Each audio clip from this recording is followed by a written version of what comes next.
Dhammapada words of Buddha. 1. No escape from bad deeds.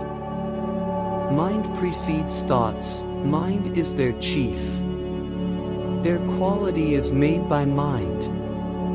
If with base mind one speaks or acts, through that suffering follows one, like a will follows ox's foot.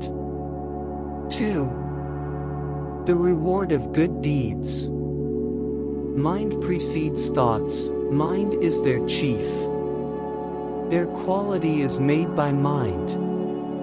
If with pure mind one speaks or acts, through that happiness follows one, like shadow which does not depart. 3. Hatred is not overcome by dwelling on it. He abused me, he struck at me. He overcame me, he robbed me. Those who bear ill will to others, their hatred is never appeased. 4. He abused me, he struck at me. He overcame me, he robbed me. Those who bear not ill will to others, their hatred is surely appeased. 5. Hatred is overcome by kindness. For not by hatred do hatreds cease at any time in this place. They only cease with non-hatred. This truth is surely eternal. 6. One should listen to admonition. The others do not understand that we should restrain ourselves here. But for those who do understand, through that, their dissensions do cease. 7. Seek for what is profitable, contemplating what is pleasant, with sense faculties uncontrolled, not knowing the limit in food, indolent, low in energy. Mara surely overthrows that one, like wind overthrows a weak tree. 8. Contemplating the unpleasant, with their sense faculties controlled, and knowing the limit in food, faithful, with energy aroused. Mara does not overthrow that one, just as wind does not overthrow a mountain made of solid rock. 9. Being worthy of the robe. The one who, while he's still impure, would wear the renunciant's robe, being without restraint and truth, he is not worthy of that robe. 10. The one who, steady in virtue, throws out any impurity, endowed with both restraint and truth, is indeed worthy of that robe. 11. Discerning the truth. Finding the truth in what is false, and seeing falsehood in the truth. They do not understand the truth, and resort to wrong intention. 12. Knowing the truth in what is true, and knowing falsehood in the false. They understand what is the truth, and resort to right intention. 13. Skillful means. Just as the rain can penetrate a house with thatching that is poor, so also passion penetrates a mind that is undeveloped. 14. Just as rain does not penetrate a house with thatching that is good, so passion cannot penetrate a mind that is well developed. 15. The wicked will lament. Here he laments, after death he laments. The wicked one laments in both places. He laments and he suffers vexation. seeing the defilement of his own deeds. 16. The good rejoice. Here he rejoices, after death he rejoices. The righteous one rejoices in both places. He rejoices, he greatly rejoices, seeing the purity of his own deeds. 17. The wicked suffer. Here he suffers, after death he suffers. The wicked one suffers in both places. He suffers, thinking, I have done evil. Gone to a bad fate, he suffers much more. 18. The good take delight. Here she delights, after death she delights. The righteous one delights in both places. She delights, thinking, I have done merit. Gone to a good fate, she delights much more. 19. Practice what you have learned. Even though reciting abundant scriptures, the heedless one, who does not what they say, like a cowboy counting others' cattle, does not partake of the ascetic life. 20. Even though reciting only few scriptures, but living in accordance with Dhamma, abandoning greed, hate and delusion, understanding aright with mind released, that one, unattached here and hereafter, surely partakes of the ascetic life. 21. The heedful attain Nibbana. The heedful one gains the deathless. The heedless one the state of death. Those who are heedful do not die, but the heedless are like the dead. 22. The wise, fully understanding. This in regard to heedfulness. Rejoice in heedfulness, delight in the domain of the noble. 23. Those who meditate all the time, constant and firm in their effort, those wise ones will reach Nibbana, the supreme release from all bonds. 24. The fame of the good increases. For he who is active, mindful, pure in deeds and considerate, self-controlled, living by Dhamma, heedful, fame greatly increases. 25. The intelligent make an island. Through activity, heedfulness, through self-control and through restraint, the sagacious make an island. No flood waters can overcome. 26. Heedfulness is our greatest wealth. The foolish and stupid people cultivate heedlessness themselves. The sagacious guard heedfulness as though it was their greatest wealth. 27. Do not cultivate heedlessness. Do not take delight in pleasure. The heedful one, meditating, surely attains great happiness. 28.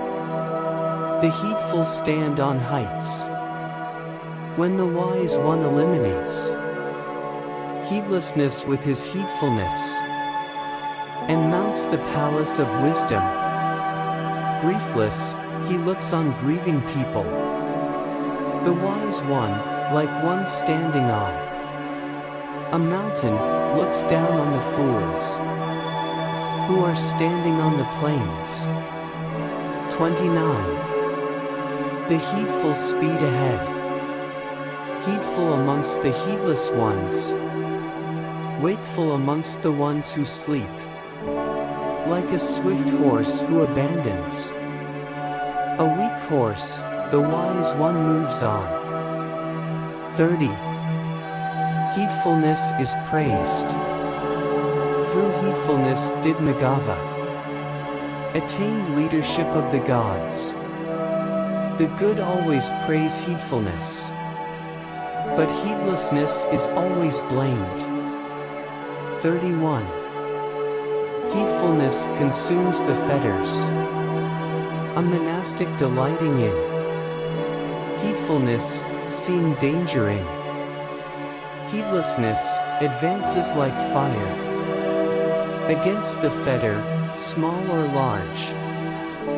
32.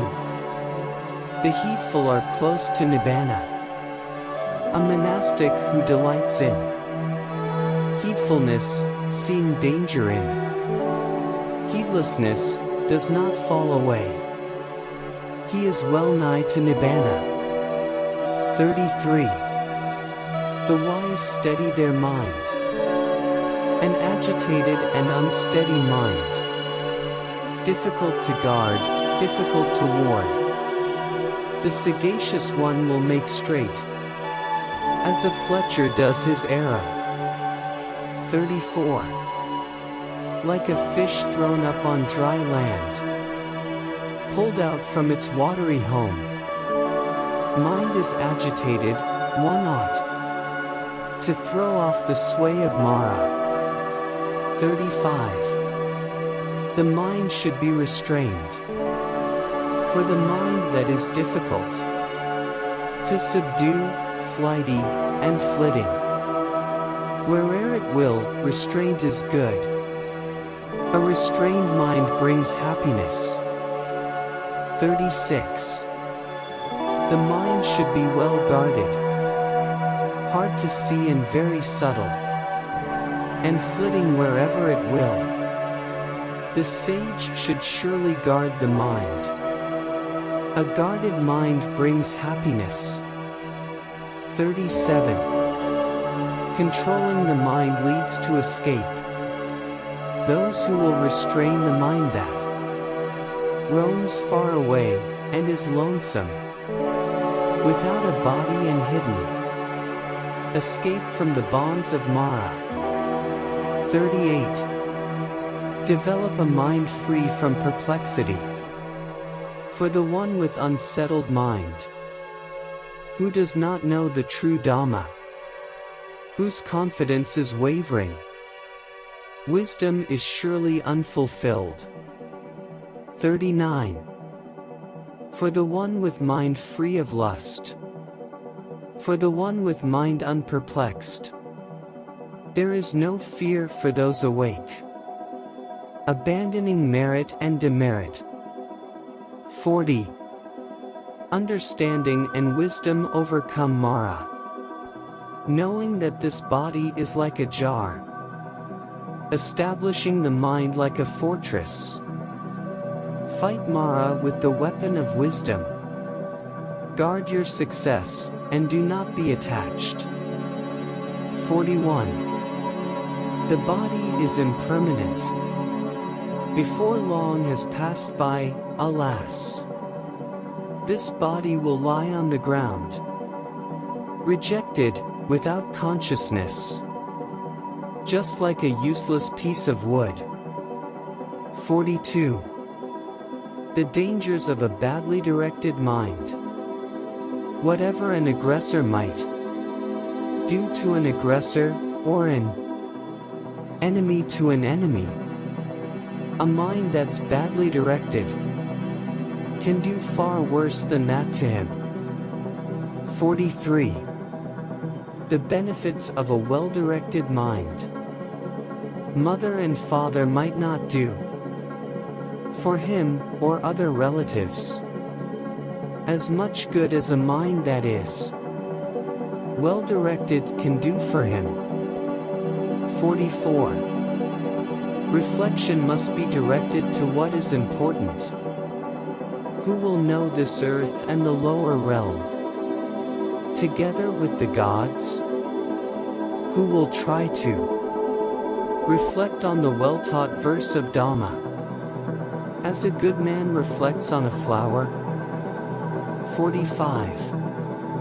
The trainee knows this earth and the lower realm, together with the gods.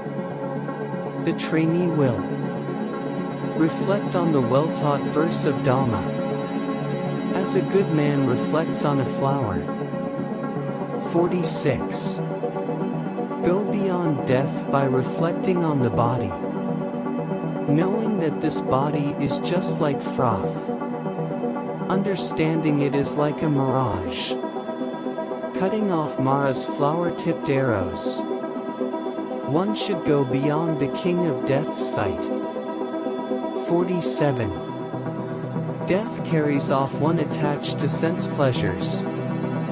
Death takes up and carries away the one whose mind is attached to collecting flowers, like a flood, carries off a sleeping village. 48.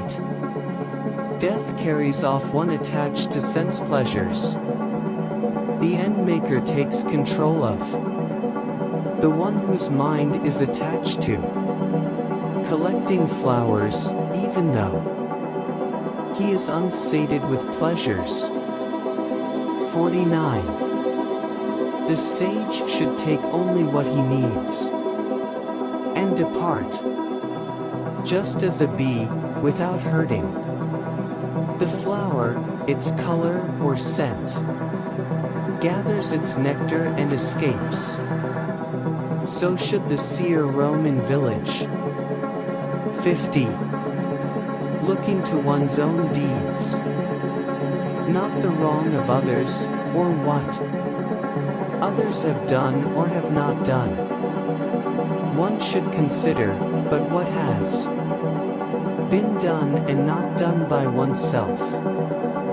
Thank you for watching this video. Please subscribe and like for more feeds.